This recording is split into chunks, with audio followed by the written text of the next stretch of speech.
अतः श्री दुर्गा सप्तशती प्रथमो अध्याय प्रारंभ। प्रथम चरित्र के ब्रह्मा ऋषि, महाकाली देवता, गायत्री छंद, नंदा शक्ति, रक्तदंतिका बीज, अग्नि तत्व और ऋग्वेद स्वरूप हैं। श्री महाकाली देवता की प्रसन्नता के लिए प्रथम चरित्र के जप में विनियोग किया जाता है। भगवान विष्णु के सो जाने पर मधु और कैटभ को मारने के लिए कमल जन्मा ब्रह्मा जी ने जिनका स्तवन किया था, उन महाकाली देवी का मैं सेवन करता हूँ। वे अपने 10 हाथों में खड्ग, चक्र, गदा, वान, धनुष, पडिग, शूल, भुसुंडी, मस्तक और शंख धारण करती हैं। उनके 3 नेत्र हैं। वे समस्त अंगों में दिव्य आभूषणों से विभूषित हैं। उनके शरीर की कांति नील मणि के समान है तथा वे 10 भुज और 10 पैरों से युक्त हैं।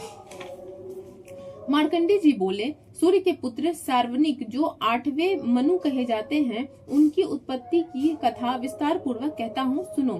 सूर्य कुमार महाभाग सावर्णिक भगवती महामाया के अनुग्रह से जिस प्रकार मनवंतर के स्वामी हुए, वही प्रसंग सुनाता हूँ। पूर्व काल की बात है। स्वरोचिस मनवंतर में सूरत नाम के एक राजा थे, जो चैत्र वंश में उत्पन्न हुए थे। उनका समस्त भूमंडल पर अधिकार था। वे प्रजा का अपने और पुत्रों की भांति धर्म पूर्वक पालन करते थे। तो भी उस समय कोसला विंध्वसी नाम के क्षत्रिय उनके शत्रु हो गए। राजा सूरत की दंड नीति बड़ी प्रबल थी। उनका शत्रुओं के साथ संग्राम हुआ। यद्यपि कोला विंध्यवंशी संख्या में कम थे, तो भी राजा सूरत युद्ध में उनसे परास्त हो गए। तब वे युद्ध भूमि से अपने नगर को लौट आए और केवल अपने देश के राजा होकर रहने लगे। किंतु वहां भी उन प्रबल शत्रुओं ने उस समय महाभाग राजा सूरत पर आक्रमण कर दिया।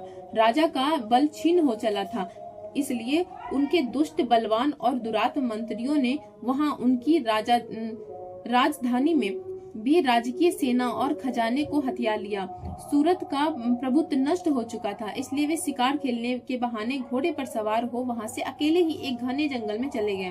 वहां उन्होंने विप्रवर मेधा मुनि का आश्रम देखा, जहां कितने ही हिंसक जीव अपनी स्वाभाविक हिंसा वृत्ति छोड़कर परम शांत भाव से रहते थे। मुनि के बहुत से शिष्य उस वन की शोभा बढ़ा रहे थे। वहां जाने पर मुनि ने उनका सत्कार किया और वे उन मुनि श्रेष्ठ के आश्रम पर इधर उधर विचरते हुए कुछ काल तक रहे।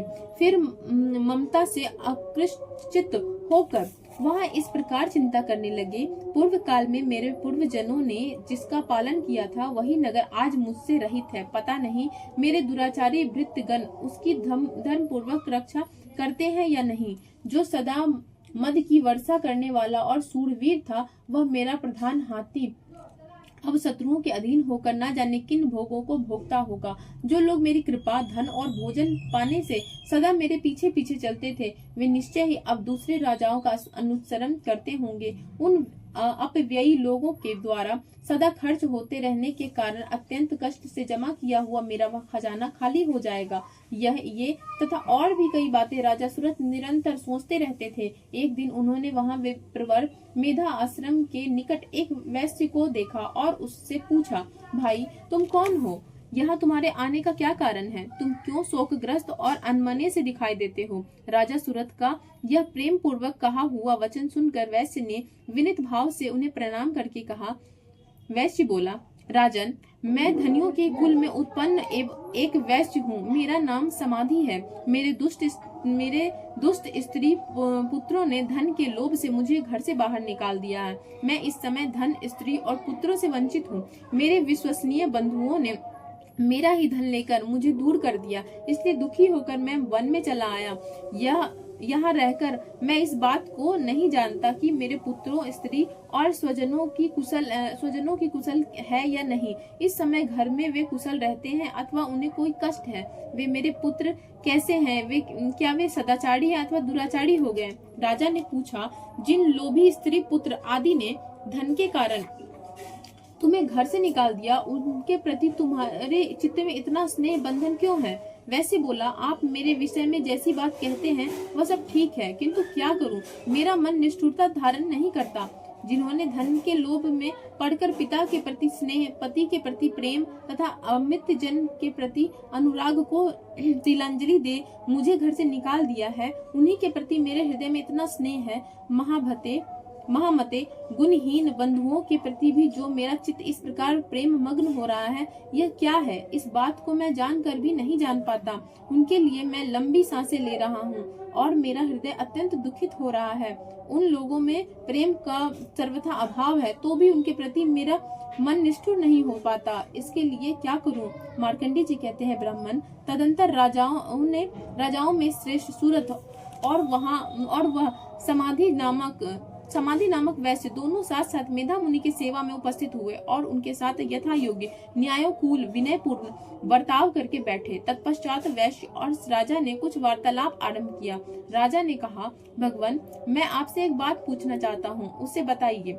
मेरा चित्त अपने अधीन न होने के कारण यह बात मेरे मन को बहुत दुख देती है। जो राज्य मेरे हाथ से चला गया, उसमें और उसके संपूर्ण अंगों में मेरी ममता बनी हुई है। मुनि श्रेष्ठ, यह जानते हुए भी कि वह अब मेरा नहीं है, अज्ञानी की भांति मुझे उसके लिए दुख होता है।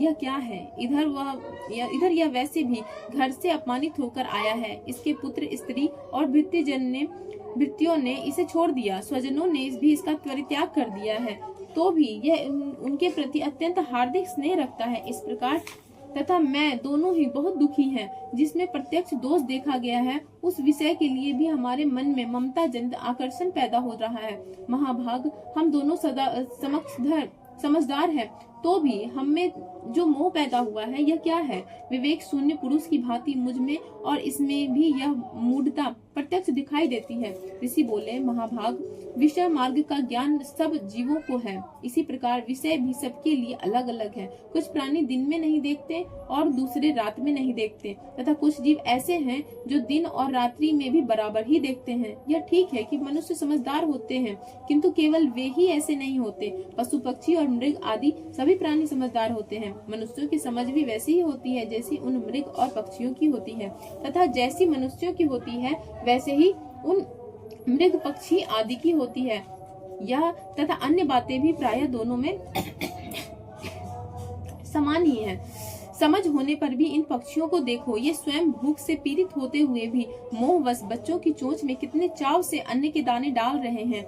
नरश्रेष्ठ, क्या तुम नहीं देखते कि ये मनुष्य समझदार होते हुए भी लोभ बस अपने किए हुए उपकार का बदला पाने के लिए पुत्रों की अभिलाषा करते हैं? यद्यपि उन सब में समझ की कमी नहीं है, तथापि वे संसार की स्थिति, जन्म मरण की परंपरा बनाए रखने वाले भगवती महामाया के प्रभाव द्वारा ममतामय भंवर से युक्त मोह के गहरे गर्त में गिराए गए हैं। इसलिए इसमें आश्चर्य नहीं करना चाहिए। जगदीश्वर भगवान विष्णु की योग निद्रा रूपा जो भगवती महामाया है, उन्हीं से यह जगत मोहित हो रहा है। वे भगवती महामाया देवी ज्ञानियों के भी चित्त को बलपूर्वक खींचकर मोह में डाल देती हैं। वे ही इस संपूर्ण चराचर जगत की सृष्टि करती हैं, तथा वे ही प्रसन्न होकर मनुष्य को मुक्ति के लिए वरदान देती हैं। वे ही पड़ा विद्या, संसार बंधन और मोक्ष की हेतुभूता सनातनी देवी तथा संपूर्ण ईश्वरों की भी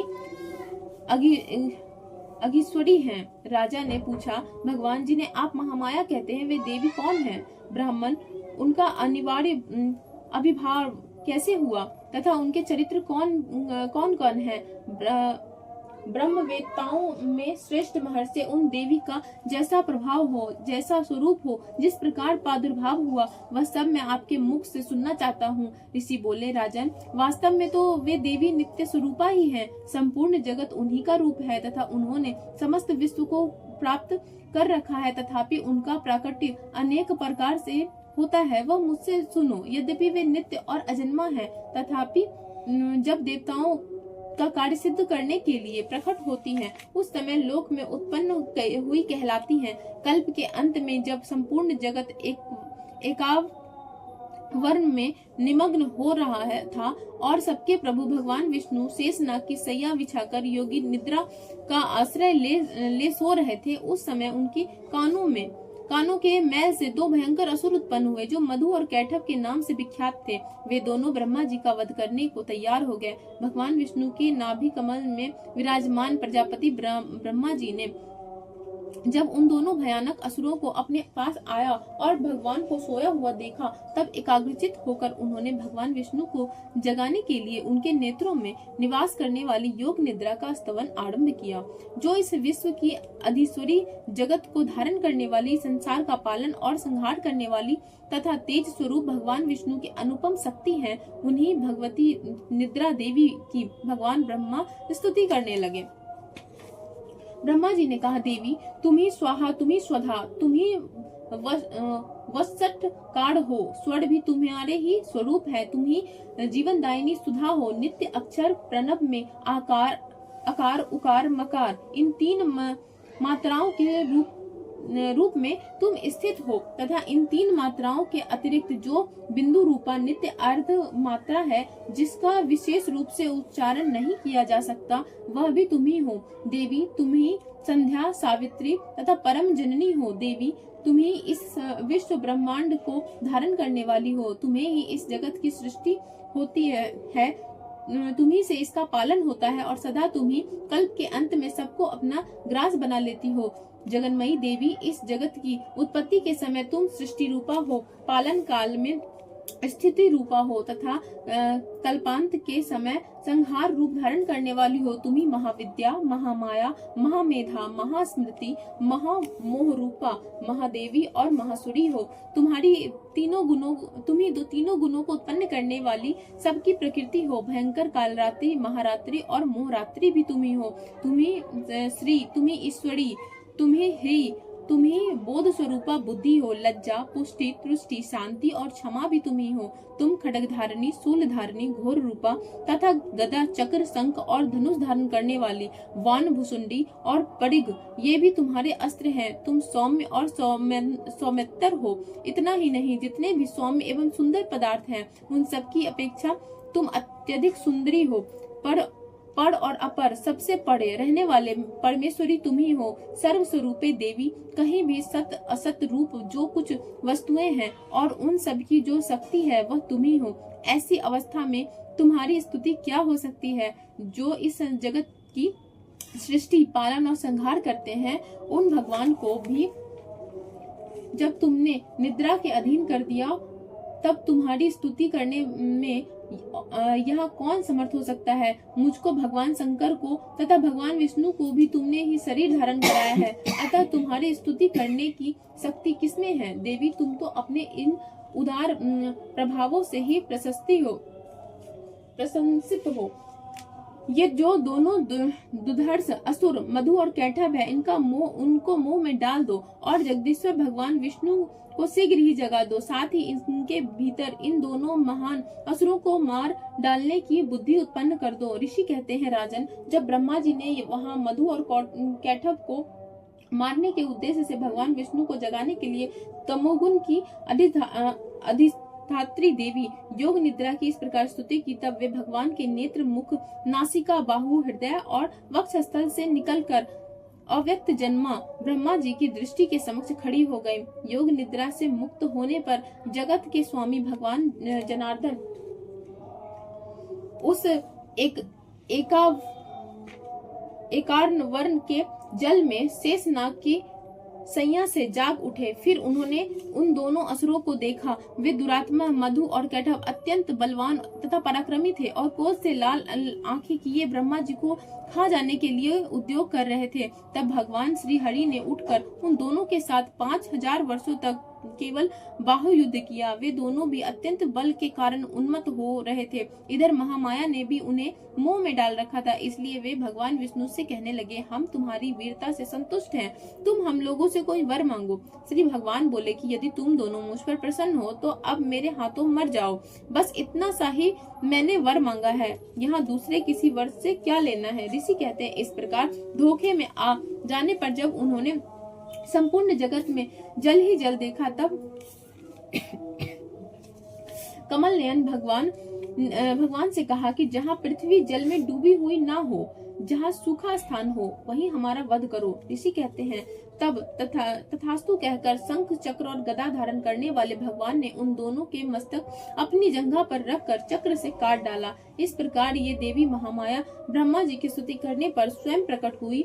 अब पुनः तुमसे उनके प्रभाव का वर्णन करता हूँ, सुनो। इस प्रकार श्री मार्कंडेय पुराण में सार्वनिक मनवंतर की कथा के अंतर्गत देवी महात्म्य में मधु कैटभ वध नामक पहला अध्याय पूरा हुआ।